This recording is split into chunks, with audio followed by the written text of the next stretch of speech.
Shun dandeeddaa jee isillee wallahi harka nun darbine an abbaan manaa kiyyaa waan naan jee fudhadhee arra yoo karaa qabaattan arra galuun hin dande'a jette ammoo kaayiroo san xiqqoo haalli IOM galmeeffattee karaan xiqqoo ni dheerata ammoo an arrallee galuudhaaf qophiidhaan hin jette kanumarra dhaabbanneeti gartee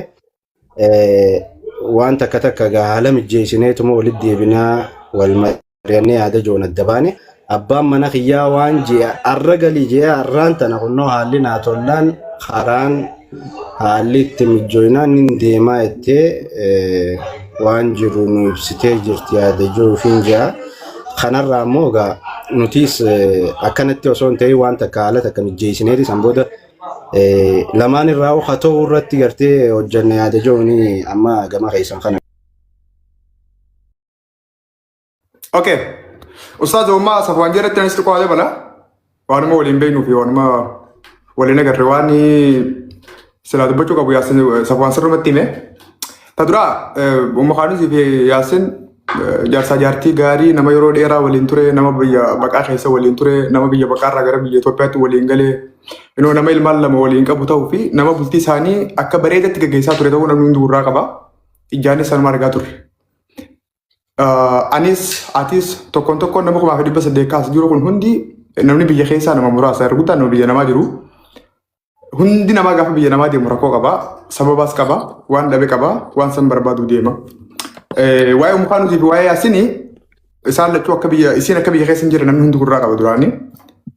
Torbaan lama dura waan gara laayivii isaaniitiin sagalee waraabamee gabbeessan namni Khaanis ni aaree Khaanis ni dallanee namni hedduullee ni rifate waan hin eegin argina.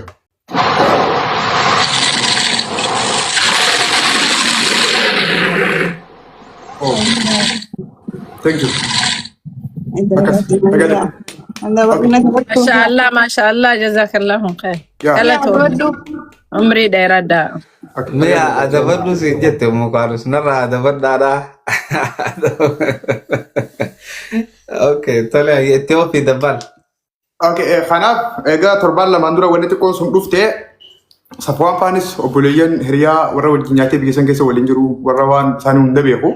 Anis isaanii wajjin wanni kun akkamitti hajoo walumaa yaalaa turre akka namni hundi arge gara tiktaakaa finnee dubbii silaa hammattee oogutee bakka waa'ee tuufa deemu turte san waan hanga tokko tasgabbeessuuf yaalle akkuma namni hundi beeku Yaasin nama jabaa nama dhiiraa nama ilmaan lama qabu osoo haati bira hin jirre biyya san keessatti nama ilmaan lama guddisu jiru rakkoo akka inni qabu namni hundi numa beeka keessattuu namoonni isaa wajjin qaamaan biyya san keessa jiran hiriyoonni isaa waan inni dubbachuu hin dandeenye hedduu dhufanii dubbatanii. Koomentiidhaanis uummata baay'ee gaafaa garuu irra guddaan nama Yaasin gargaara hamileetti goona bira dhaabbannaa ilmaan sana akka inni guddisu haala mijeessina kaajoo koomentii hedduu argaa turre achumarra dhaabbannee halkan yoo xiqqaate sa'a lama mosaa takka keessatti namni hedduun fedhuma isaatiin deeggarsa bareedaa godheef dhugaa dubbachuudhaaf egaa akkas ta'e waan kana maqaa itti fuudhee akka hin dhiifne gargaarsuma silaa lubbuu qabu gargaarsuma silaa bareedaa Yaasinii goone akka inni jireenya if dandeessa akka dalagaa takka xiqqoollee akka inni uummatu godhuu nurra jira kaaja'uun beellama guyyaa irraa kana qabannee addaan baane.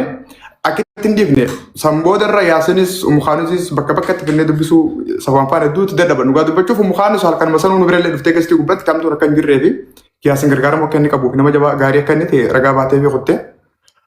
Eega guyyaa kana beellama kanaan dura isaan lachuu bakka jiranitti wanni hedduun haasamaa ture akkuma reefu Safwaan kaasu wallabdeen hamtuun wallabdeen guddaan wal diigaan wal mormiin wal jibbuu fi hamtuu walii haasa'uun isaan gidduu akka hin jirre dhugaa dubbachuudhaaf warri waan haasa'u san sirriitti dhageeffatee ni hubata jee yaada.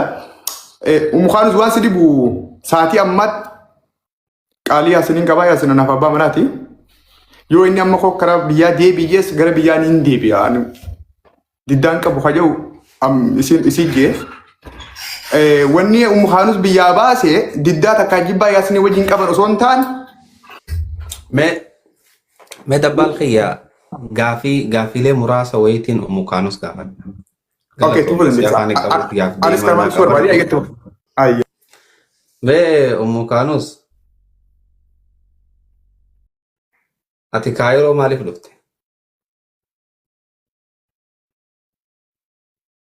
Dhagaan fitiin maakii baradhu. Gaffeen argatee jira. Jala jiraa galchaa. Abshir ayyee ni galchina abshira.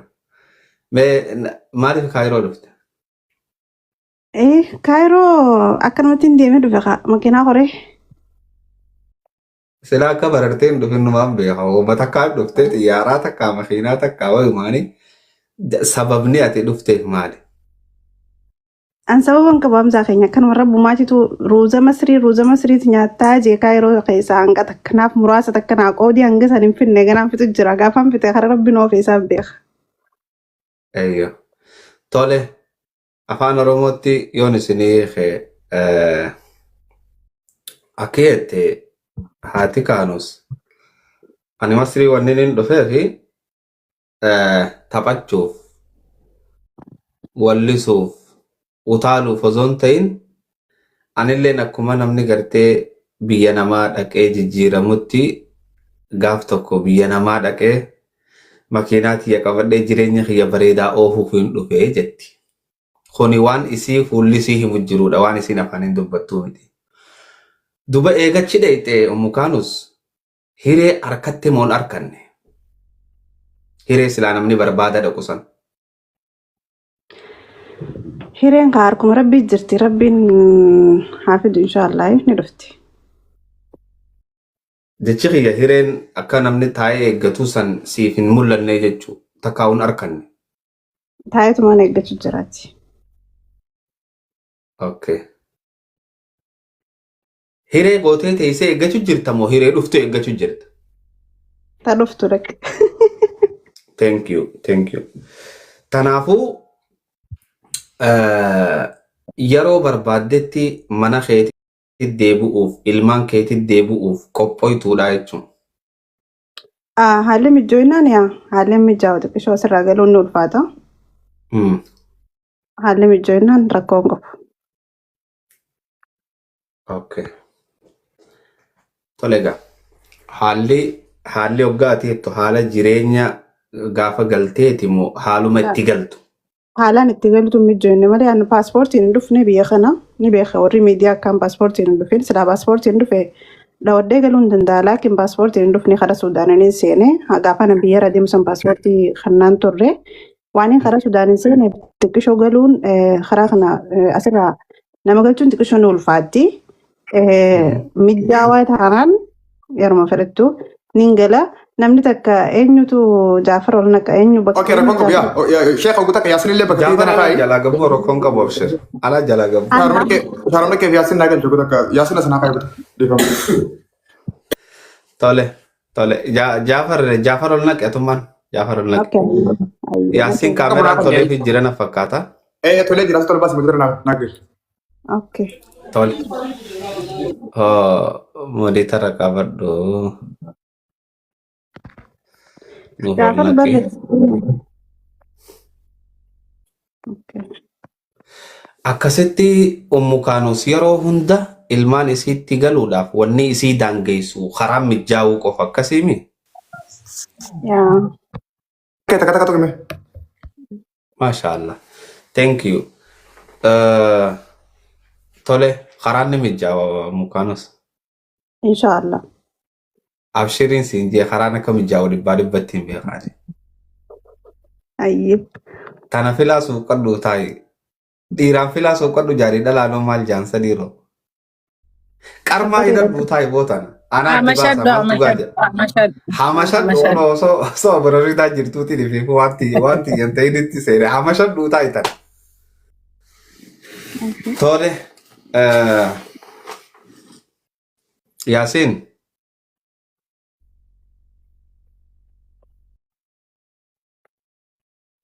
Yep. Silaa gaawaan ummukaanus jette walumaan quba qabna. Yeroo mara daqiiqaa fi sakandii mara keessatti haati kaanus mana isiitti akka deebi'uu dandeessu. Firiidamaan gammachuudhaan harka dhibbarraa kumatti akka qeebaltan wayi shakkii qabnaa tana. Argameetiitis. Argameetii akkana jechuun argameetii jechuun dubbii laaftuu miti beek akkana barbaannaa jechuudha. Jaaffee fi Safwaan viidiyoo teessan banadhaatii tatta'a.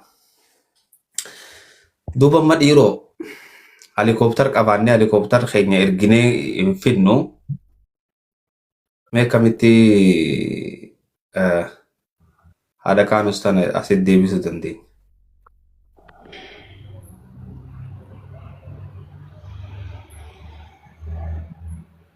Jaafarii fi Safwaan laal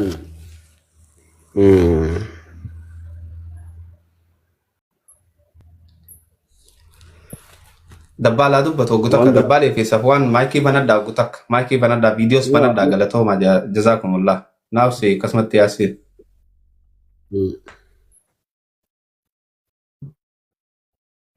Eh?